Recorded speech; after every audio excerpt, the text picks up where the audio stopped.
নমস্কার বন্ধুরা, অভিনব চৈতিস ব্লগে তোমাদের সবাইকে আবার একবার স্বাগত জানিয়ে আজকে নতুন আরেকটা ব্লগ শুরু করছি। আজকে শুক্রবার, ঘড়িতে এখন সকাল 7:30 মতো বাজে। আজকে সবাই কিন্তু সকালবেলা খুব তাড়াতাড়ি উঠে পড়েছি। উঠে ঝটপট করে ফ্রেশ হয়ে একটু আগে চা খেয়ে নিয়েছিলাম। চাটা খেয়ে একটু দুধটা বসিয়ে দিয়েছি জালে। আর ওদিকে তো দেখতেই পেলে রিককে সকালবেলা তুলেই বসিয়ে দিয়েছি কড়াইশুঁটি চালাতে। কারণ আজকেই তো সেই দিন যেই দিন সকলে একসঙ্গে দল বেঁধে হই হই করে ছুটি কাটাতে যাবো বলে ঠিক করেছি। তো চাটা খেয়ে নিয়ে দুধটা জালে বসিয়ে রিক যে কড়াইশুঁটিগুলো ছাড়িয়ে দিয়েছিল সেগুলো প্রেসার কুকারে একটা সিটি দিয়ে একটু জলটাকে ঝরিয়ে নিচ্ছি। এটা একটুখানি ঠান্ডা কেটে গেলে একটা বাটির মধ্যে নিয়ে আর একটু গরম গরম থাকা অবস্থাতেই কোনো গ্লাস দিয়ে ভালোভাবে চেপে চেপে খানিকটা বাটার মতো করে নেব। আমি যখনই কড়াইশুঁটির কচুরি করি তখন এইভাবেই করি, তাহলে খুব তাড়াতাড়ি খুব সহজে ঝটপট করে পুরটা বানানো হয়ে যায় আর দারুণ সুন্দর টেস্টি হয়। কোনো রকম টেস্টের হেরফের হয় না আর বুঝতেও পারা যায় না যেটা কাঁচা হয়েছে না সেদ্ধ করা। তো কড়াইশুঁটিগুলোকে একটু গ্লাসে করে মেরে নিয়ে কড়াতে অল্প করে সর্ষের তেল দিয়ে তাতে একটু কালো জিরে ফোড়ন আর একটুখানি হাফ চামচ মতো গ্রেট করা আদা দিয়েছিলাম। আদাটা তেলে একটু নেড়ে নিয়েছি, কাঁচা গন্ধ চলে যাওয়ার পর এই দেখো বেটে নেওয়া কড়াইশুঁটিটাকে দিয়ে দিয়েছি। কত সুন্দর হাতে করে এই গ্লাসের সাহায্যে এমন মিহি পেস্ট হয়ে গেছে, দেখে বোঝার উপায় নেই যেটা মিক্সিতে বা শিলে বাটা হয়নি। কড়াইশুঁটিটাকে নাড়তে নাড়তেই তাতে একটু হিং ভেজানো জল, স্বাদ মতো লবণ, সামান্য একটু মিষ্টি দিয়ে দিলাম আর দিয়ে দিচ্ছি 2 চামচ মতো ছাতু দিয়ে খুব ভালোভাবে পুরটাকে নাড়াচাড়া করে নেব। ছাতুটা অবশ্যই আমি এই কড়াইশুঁটি কচুরির পুরে দিই, তাহলে পুরটা একদম সুন্দর ড্রাই মতো হয়ে যায়, সম্পূর্ণ জলটাকে টেনে নেয় ছাতুতে আর একটুও পুর ফেটে বেরিয়ে যাওয়ার ভয় থাকে না। ওখানে তো দেখতেই পেলে কড়াতে তখন গোটা জিরে, শুকনো লঙ্কা, গোটা গরম মশলার মধ্যে ছোটো এলাচ আর দারচিনি দিয়ে ভাজা মশলাটা করে রেখেছিলাম, সেটাও মিক্সিতে গুঁড়ো করে নিয়েছিলাম আর এখন কড়াইশুঁটির পুরের মধ্যে দিয়ে ভালো করে নাড়িয়ে নিয়ে পুরটা ঠান্ডা হওয়ার জন্য রেখেই প্রেসার কুকারে বসিয়ে দিয়েছি আলুর দমের জন্য আলু সেদ্ধ। অনেকটা পরিমাণে আলু একসঙ্গে সেদ্ধ করতে দিয়েছি। ওই আলুটাও সিটি মেরে নামিয়ে রেখেছি, ঠান্ডা হলে তারপর রিক আর মা দুজন মিলে ছাড়াবে। ততক্ষণে আমি এদিকে সবাইকে জলখাবার দিয়ে দিয়েছি। আমরা 3 জনেই খাবো বাটার টোস্ট আর কলা। আর এই যে গতকাল রাত্রেই মা আসবার কথা ছিল, সেও এসে গেছে। মা সকালবেলা জলখাবারে মুড়ি চা খাচ্ছে, সঙ্গে একটুখানি কড়াইশুঁটি, চানাচুর, একটুখানি ছোলা এইসব দিয়ে। আর তোমাদের দাদাও ঝটপট করে বাইরে যা যা কাজ আজকে ছিল সেগুলো একে একে সারতে শুরু করে দিয়েছে। মানে ওই রাত্রিবেলা যে নিয়ে যাব সঙ্গে করে সকলের জন্য, আজকে আমরা মিষ্টি নিয়ে যাব, সেই মিষ্টিটা, তারপর সঙ্গে যাচ্ছি কিছু ওষুধপত্র, গায়ে ব্যথা, পায়ে ব্যথা, জ্বর, সর্দি, পেট খারাপ, মাথা ব্যথা, বিভিন্ন রকম ওষুধপাতি গাড়িগুলোকে ঠিকঠাক করে তেল টেল ভরিয়ে জায়গা মতো তুলে ঢাকাঢুকি দিয়ে রাখা, বিভিন্ন রকম যা কাজ তোমাদের দাদা সেগুলো সারতে শুরু করে দিয়েছে। আমি রান্নার কাজে ব্যস্ত আর আমার সাহায্যর কাজ করছে টুকটাক রিক আর একটু মা। মোটামুটি আজকে সকালটা শুরু হয়েছে মারাত্মক রকম একটা তাড়াহুড়ো দিয়ে, আর একের পর এক কাজ মানে কিভাবে কত তাড়াতাড়ি সেরে নেবো সেইটাই প্রচেষ্টা চলছে। কারণ আজকের দিনের আমার সবচেয়ে বড় যে কাজটা বাকি সেটা হচ্ছে শ্যাম্পু করতে হবে। গতকাল যেহেতু বৃহস্পতিবার ছিল আর বৃহস্পতিবার আমি মাথায় সাবান দিই না, এখানে আমার জন্য একটুখানি কুমড়ো সেদ্ধ করে রেখেছি প্রেসারে, দুপুরবেলা খাবো বলে। আর ওদিকে তো মাংসটা গতকাল রাত্রেবেলা করেছিলাম, সেটা গতকাল রাত্রেও খাওয়া হয়েছে, আবার একটুখানি ফ্রিজে রেখে দিয়েছিলাম, সেটাই বার করে রেখেছি, দুপুরবেলা ভাত দিয়ে খাওয়া হবে। আর একটু নতুন আলুর পোস্তও করে রাখা আছে, তাই আজকে দুপুরবেলায় শুধু ভাতটুকু করে নিলেই হয়ে যাবে, আর কোনো আলাদাভাবে রান্না করার চিন্তা নেই। সকালবেলার যেটা মেন কাজ সেটা হচ্ছে কড়াইশুঁটির পুর ভরে কড়াইশুঁটির কচুরি বানানো, আর হচ্ছে এই আলুর দম। আলুর দমের আলুর খোলাগুলো তো মা ডিগ ছাড়িয়ে দিয়েছিল। এখন কড়াতে একটু বেশি করে সর্ষের তেল দিয়ে গোটা জিরে গোটা গরম মশলা ফোড়ন দিয়ে আলুগুলো যেগুলো বড় ছিল একটু ছোট করে কেটে 2-4টে পুরোনো আলু দিয়েছি, ওগুলো একটু হাতে করে ম্যাশ করে নেবো, দিয়ে কষা কষা নতুন আলুর দম করব। যদিও আলুর দমটা নিরামিষেই করছি, আলুটাকে খুব ভালো করে ভেজে নেব একটু দিয়ে, যেমন হিং ভেজানো জল, লবণ, হলুদ, লঙ্কা, গ্রেট করা আদা, টমেটো, ধনেপাতা, কাঁচা লঙ্কা এই দিয়েই করব। নিরামিষের আলুর দমে তো বিশেষ কিছু দেবার নেই, আর সব রান্নাতে আমি জিরে ধনে দিইও না। আর এই নিরামিষের আলুর দম শুধুমাত্র একটু আদা, একটু টমেটো, স্বাদ মতো লবণ, হলুদ, লঙ্কা দিয়েই এত দারুণ সুন্দর খেতে লাগে যে সেটা মুখে বলে প্রকাশ করা অসম্ভব। নিরামিষের আলু হলে কি হবে, যেহেতু নতুন আলু, তার নিজস্ব একটা টেস্ট আমাদের সকলেরই ভীষণ পছন্দের, আর সেটাই একটু ঝাল ঝাল শুকনো শুকনো বানালে দারুণ সুন্দর লাগে লুচি, পরোটা, কচুরি বা রুটির সঙ্গে। সেই রকমই আলুর দম বানাবো। তো আলুর দমটা বসিয়েও দিয়েছি, মোটামুটি সব দিয়ে দিয়েছি। এবার শুধু এটাকে একদম গ্যাসের আঁচটাকে কমিয়ে আস্তে আস্তে কষিয়ে কষিয়ে পুরো শুকনো করে নিতে হবে। আর তার আগে ওপর থেকে একটুখানি কাশ্মীরি গুঁড়ো লঙ্কা তো দিয়েই দিয়েছি, দেখেছিলে। আর নামাবার আগে একটু ঘি আর শাহি গরম মশলা গুঁড়ো ছড়িয়ে দিয়ে ওপর থেকে ধনেপাতাগুলো ছড়িয়ে দিয়ে ভালোভাবে মিশিয়ে নিয়ে নামাবো।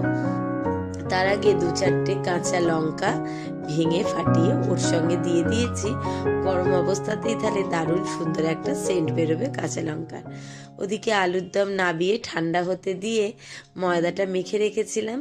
তো এখন সেই ময়দাটা থেকে ঝটপট করে নেচি কেটে নিচ্ছি। ময়দাটা থেকে নেচি কেটে ওদিকে সবাইকে একসঙ্গে কাজে লাগাবো পুর ভরতে। আমি তো পুর কিছুটা আগে ভরে নেবই, তারপর তোমাদের দাদা আর রিককেও বলেছি এই এতগুলো কচুরিতে পুর ভরতে যেহেতু অনেকটা সময় লাগবে, তারাও যেন আমার কাজে সাহায্য করে। তাহলে ওরা দুজন পুর আমি কিছুটা আগে ভরে নিয়ে বেলে নেবো, তারপর বাদবাকি পুরগুলো তোমাদের দাদা আর রিক দুজন মিলে ভরবে, মা বেলে দেবে, আর আমি ঝটপট সব কটা কচুরি ভেজে নিয়ে যাব স্নান করতে। আজকে যেহেতু শ্যাম্পু করার কাজ আছে বললামই, শ্যাম্পু করে এসে ঝটপট খাওয়া দাওয়া সেরে রেডি হতে হবে। কারণ রাত্রিবেলা ট্রেন যতই লেটে থাকুক, মানে সেই 8:05 আমাদের গাড়ি শিয়ালদা পুরী দুরন্ত এক্সপ্রেস। তো কিন্তু যেহেতু এর আগে একটা বিশাল বড় ঘটনা আছে, সেটা কখনো তোমাদের পরের সময় হলে অবশ্যই বলবো।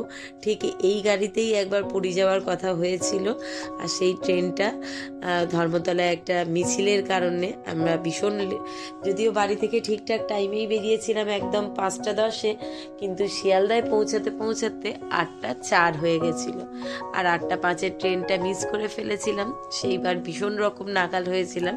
যদিও তোমাদের দাদার জেদের কাছে কিছুই হার মানতে হয়নি। দাদা ঠিক আবার শিয়ালদা থেকে এসে হাওড়াতে এসে আবার হাওড়া থেকে ট্রেন ধরে আমাদেরকে পুরী বেড়াতে নিয়ে গেছিল। সেই ঘোরাটাও দারুণ সুন্দর হয়েছিল, কিন্তু সেই ভয়টা তোমাদের দাদার পিছু ছাড়েনি। তাই 8টার গাড়ি হলো, সে একদম বলেই দিয়েছে 4টে থেকে রেডি হতে হবে, 4:30 মধ্যে পুরো ফুল কমপ্লিট হয়ে 5টার মধ্যে বাড়ি থেকে বেরিয়ে পড়তেই হবে, হাতে 2-3 ঘন্টা সময় রেখেই পৌঁছাতে হবে। তো সেই রকমই তোড়জোড় শুরু করে দিয়েছি। দেখতেই পেলে সকলকে একসঙ্গে কোমর বেঁধে কাজে লাগিয়ে দিয়ে আমি ঝটপট করে কচুরিগুলো ভাজতে চলে এসেছি। কচুরিগুলো ভেজে নিয়ে স্নানটা সেরে এসে তারপর ততক্ষণে আলুর দম কচুরি সব ঠান্ডা হয়ে যাবে, ওগুলোকে কৌটোতে ভরে দুপুরে খাওয়া দাওয়া সেরে নেবো, দিয়েই ঝটপট রেডি হব গন্তব্যের উদ্দেশ্যে। আর এই গরম গরম কচুরির ভাজা হওয়া শুরু হওয়ার সঙ্গে সঙ্গেই সারা ঘরটায় কড়াইশুঁটির কচুরি ভাজার দারুণ সুন্দর একটা দুর্দান্ত সেন্ট বেরোতে শুরু করে দিয়েছে। আর এই কড়াইশুঁটি কচুরির আনন্দে রিকবাবু একদম বাটি প্লেট নিয়ে রেডি। সে বলেই দিয়েছে রাত্রিবেলা যা খাওয়া হবে, দুপুরবেলা যা খাওয়া হবে সেটা পরের কথা, কড়াইশুঁটির কচুরি ভাজা হলেই 2 পিস কচুরি, আলুর দম তাকে বাড়ি থেকেই টেস্ট করে যেতে হবে। কারণ হচ্ছে ওখানে যেহেতু অনেক নতুন পুরনো মানুষ, সকলে একসঙ্গে জোট বেঁধে আমরা যাচ্ছি, সকলেই একসঙ্গে ভাগ করে কচুরি তরকারি খাবো। খাবো। তো তার আগে কচুরিটা সে যদি একবার টেস্ট করে না দেখে আমাকে নাম্বারটা দিতে পারলো যে কচুরিটা ঠিক কতটা ভালো কতটা খারাপ হয়েছে, ততক্ষণ নাকি তার শান্তি হবে না। কথা বলতে বলতে কচুরি ভাজা তো শুরু করে দিয়েছি, আর কচুরিগুলো দেখছি দারুণ সুন্দর একদম দুখোল হয়ে ফুলছে। আর প্রত্যেকটা কচুরি সুন্দর সাদা সাদাই রাখছি, কারণ রিকবাবু আবার কচুরি হোক বা লুচি একটু এরকম সাদা সাদা খেতে বেশি পছন্দ করে। আর আমার বাড়িতে লুচি পরোটা কচুরি এই সমস্ত করার মেন কারণ হচ্ছে রিকবাবু, কারণ তিনি এই সমস্ত খেতে ভীষণ পছন্দ করে। তার আবদারে আর দাদার কথার জন্যই যদিও আজকে কচুরি বানাচ্ছি, নালে ভেবেছিলাম ঝটপট করে পরোটা কষা মাংসও করা যেতে পারতো, বা লুচি আর তার সঙ্গে অন্যরকম কোনো তরকারি। কিন্তু যেহেতু দুজন মিলেই একসঙ্গে বললো যে না, ও লুচি পরোটা কিচ্ছু না, কড়াইশুঁটি উঠে গেছে বাজারে, তাই কড়াইশুঁটির কচুরি নিয়ে যেতে হবে, তাই কড়াইশুঁটির কচুরি বানানো। ওদিকে স্নান ধান সেরে এসে ঝটপট করে ব্যাগপত্র মোটামুটি সব গোছানো হয়ে গেছিল। এখন খাবার দাবার, মিষ্টি, জলের বোতল, ওষুধ সেগুলো ব্যাগে ভরে নিজেরাও খাওয়া দাওয়া করে রেডি হয়ে দেখতেই পাচ্ছ এসে পৌঁছে গেছি একদম শিয়ালদা স্টেশনে। শিয়ালদা স্টেশনে এই যে আমাদের গাড়িও দিয়ে দিয়েছে, আর আমাদের সঙ্গীরা এই যে দেখতেই পাচ্ছ সঙ্গে, এরা হচ্ছে তোমাদের দাদার অফিস কলিগ, ওনার ওয়াইফ, ওনার বাচ্চা। তো রায় সুন্দরী, ওই পুটকি সুন্দরীর নাম রায় সুন্দরী, আমাদের ভীষণ ভালো বন্ধু হয়ে গেছিল এই কয়েকটা দিনেই। আর অবশ্যই করে তোমাদের দাদার কলিগের ওয়াইফ যিনি ছিলেন, ওর নাম হচ্ছে ডলি।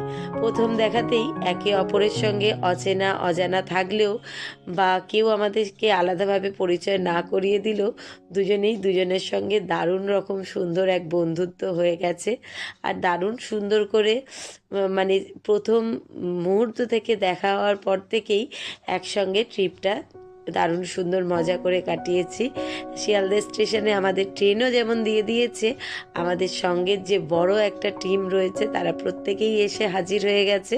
এই যে দেখতেই পাচ্ছ তোমাদের দাদার সমস্ত অফিস কলিগ, এনারা প্রত্যেকেই ব্যাগপত্র গুছিয়ে নিয়ে গাড়িতে উঠে পড়েছে, কারণ ঘড়ির কাঁটা বলছে 8:45 বেজে গেছে। 10-15 মিনিটের মধ্যেই গাড়ি ছাড়বে। শেষ মুহূর্তে একসঙ্গে যাত্রার একটু ছবি একটু ভিডিও অবশ্যই ক্যামেরাবন্দি করে রাখতে হবে। আর সেই সঙ্গে সঙ্গে উঠে পড়েছে ট্রেনে, কারণ ট্রেনটা ছেড়ে দিয়েছে। শিয়ালদা থেকে পুরী দুরন্ত এক্সপ্রেসের টয়লেটটা দেখলাম সুন্দর পরিষ্কার পরিচ্ছন্ন, কোথাও কোনো ময়লা নেই, সেই সঙ্গে বেসিন মিরারগুলো সুন্দর পরিষ্কার। ট্রেনটায় যেতে মানে যেটা হয় সিটে ময়লা থাকে বা হচ্ছে নিচে অনেক জায়গাতে আমরা দেখতে পাই যে কাদা রয়েছে হয়তো, বা নোংরা প্লাস্টিক, চিপসের প্যাকেট, খাবারের থালা এই সমস্ত থাকে, সেই সমস্ত কিচ্ছু ছিল না, পরিষ্কার পরিচ্ছন্নই ছিল। আর আমরা আমাদের সমস্ত লাগেজ জায়গায় জায়গায় তুলে দিয়েছি, দিয়ে এখানে গুছিয়ে বসে পড়েছি। একজন অফিস কলিগ আবার আমাদের ঘুরতে যাওয়ার জন্য তার নিজের বাড়ির গাছের এত পেয়ারা এনে দিয়েছে যেন আমরা সি বিচের ধারে বসে সকলে একসঙ্গে পেয়ারা মাখা করে খাই, সেই জন্য। তো যেহেতু আমরা একসঙ্গে যাচ্ছি ঠিকই, সকলের সঙ্গে কে কোথায় বসেছে দেখা করে কথা গল্প করে এসছি, কিন্তু সিটটা আমাদের ভীষণ বাজে পড়েছে। একটার সঙ্গে একটাও সিট পড়েনি, সমস্ত আলাদা আলাদা কোচে আলাদা আলাদা জায়গায় সিট পড়েছে, তাই একসঙ্গে বসে গল্প করে যাওয়ার আনন্দটা সেভাবে উপভোগ করতে পারলাম না।